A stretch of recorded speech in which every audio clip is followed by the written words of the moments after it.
Hello everyone, welcome to VLearn and welcome back to the course Introduction to the Genetics.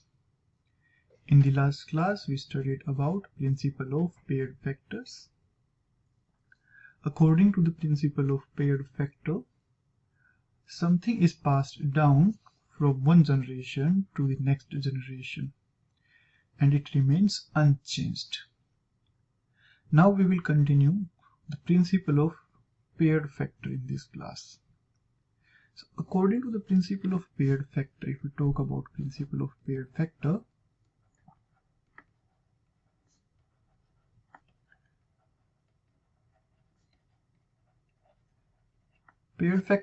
these factors were called as unit factor by Mendel. So Mendel called them unit factor. If we talk about the plant Pisum sativum is a diploid plant. Pisum sativum is a diploid plant. We represent a diploid plant by 2n. So Pisum sativum is a diploid plant. What does this mean? This means that all the chromosomes are present in paired form, and this is the chromosome.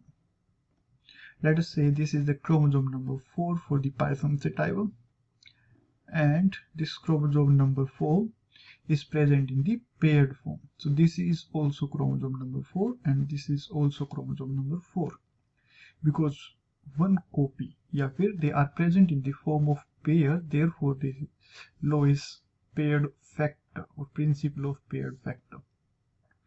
So this chromosome is basically present in the 4 pair factor, that is present in diploid level.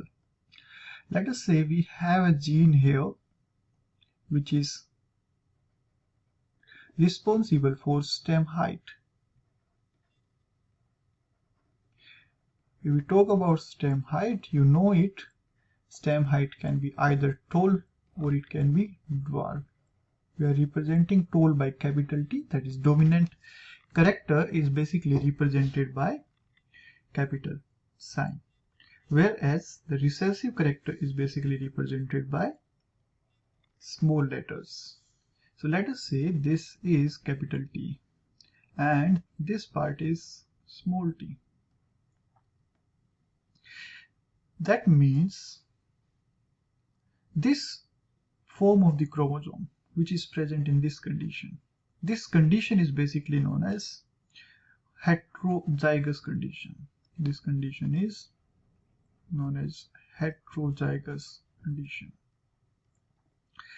If we talk about character of this particular plant, because the gene for tallness will be expressed, because this is the dominant form. So this dominant the expression. So the expression which will be present in the plant would be tall, and this plant will be known as heterozygous tall, because one gene is present in form of capital T and other gene is present in the form of small t.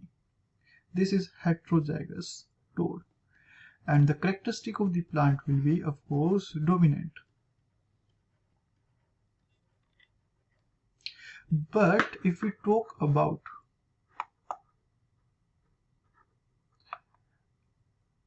the second phenomena,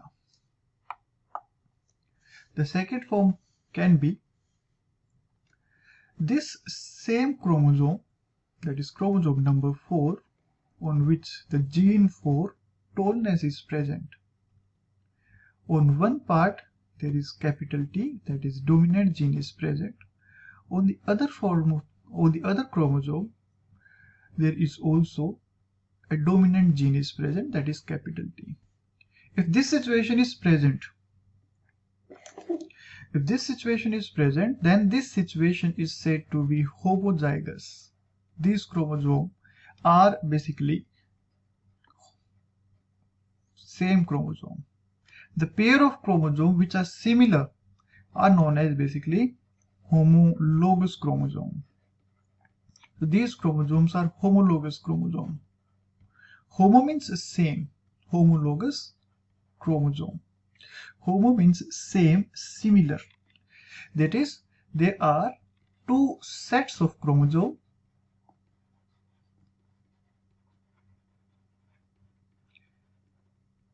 There are two sets of chromosomes, and this set of chromosomes are similar. Similar with respect to size, position of centromere, and position of gene. So the size of the chromosome is similar. The position of chromosome, gene is similar, and position of centromere, the central part is centromere. So the position of the centromere is similar. Number of gene on both the chromosome is also similar. If we have this type of chromosome is known as homologous chromosome. The homologous chromosomes are similar with respect to size, with respect to position of centromere, and with respect to the position of gene. If we talk about this form of the paired factor, one is present in capital T form, other is present in capital T form. This form is known as homozygous form. This form is known as homozygous form because both genes are present in dominant form. Of course, the plant will be tall plant, and this plant would be called as homozygous tall plant. So this plant will be a homozygous tall plant, or you could say homozygous dominant. Homozygous dominant.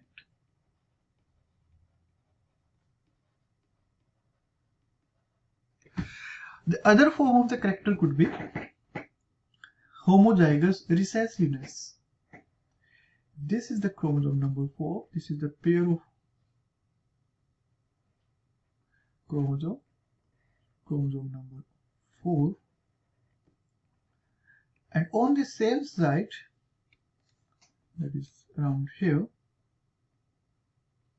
a gene is present which is present in small t form.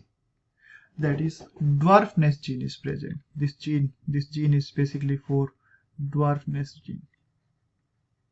This gene code for dwarfness in the plant.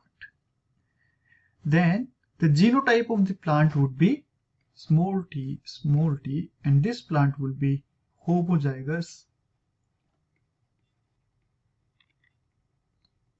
recessive plant.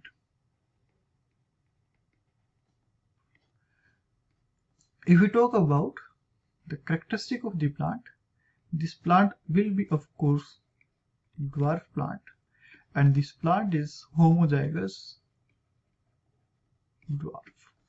So this plant is homozygous dwarf. So according to this, we can say that there can be three forms of the homologous chromosome. The one form could be homozygous dominant, the other form could be heterozygous dominant, and the last form could be homozygous recessive. So this is homozygous dominant,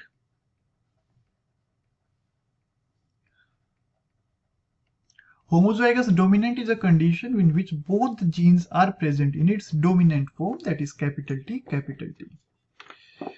The other could be heterozygous dominant, and the last is homozygous recessive. So it depends which type of genotype is present in the plant.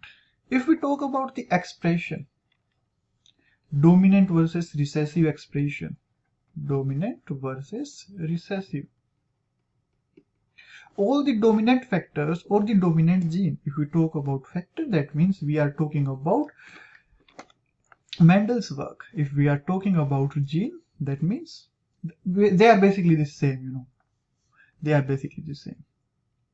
So if we talk about the dominant factor or dominant gene versus the recessive gene, the dominant factor are able to express its expression can be present in homozygous condition, that is homozygous dominant condition, as well as in heterozygous dominant condition.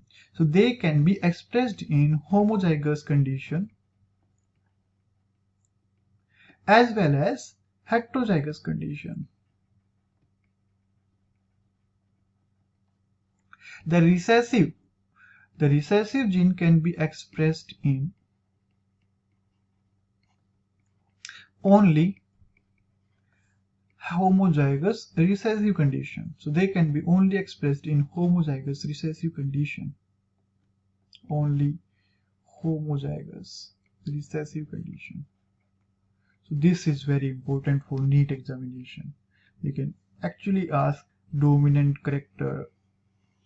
NEET is basic examination. So NEET asks the simple basic questions, and these are the simple basic questions. Homozygous dominant character, homozygous dominant character. That means expression of these characters can happen in homozygous form as well as heterozygous form. Whereas recessive genes, that is homozygous, they can be only expressed in homozygous recessive form. In the next class, we will study about principle of segregation. Hope you liked and enjoyed the video, and please don't forget to provide your valuable feedback on this video. Thanks for watching video, and also don't forget to hit like, comment and subscribe. Thank you very much. Hope